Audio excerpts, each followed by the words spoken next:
Државата дава 2 милиони евра за изградба на ограда на Отиња.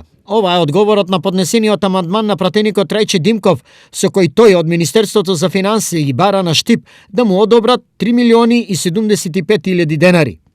Оправданост на барањето на Министерството препозна, но наместо бараните нешто над 3 милиони, за оваа намена одобри 1 милион помалку. Знаат сите дека висината на кеот на река Отиња е многу голем, безбедноста на минувачите е загрозена и сметам дека иако Министерството даде 2 милиони денари за видоизменет овој амандман, ќе почнеме еден проект кој што е битен, нека биде ова иницијална каписла за затварање со заштитна ограда на кеот на река Отиња по течението на цела река Отиња, значи од комуналното предпријатие ИСАР до Ново село. Но, ова е сосема поинаков проект од она што општината исто така наредната година планира да го прави.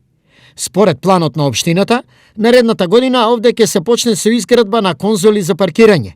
Во прва фаза тие ќе се градат од мостот кај црквата Свети Никола до мостот кај училиштето Ванчо Преке. Во втора фаза, конзоли ќе има и од другата страна на реката, односно од мостот кај плоштадот до црквата.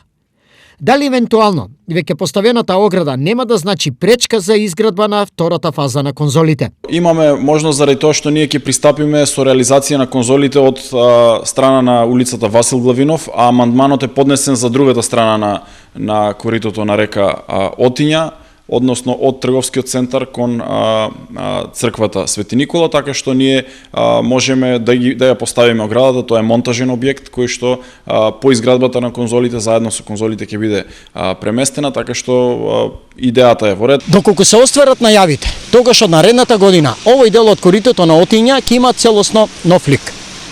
Од левата страна ќе има поставена ограда за заштита на пешаците, а од оваа десната страна ќе бидат изградени конзолите за паркирање.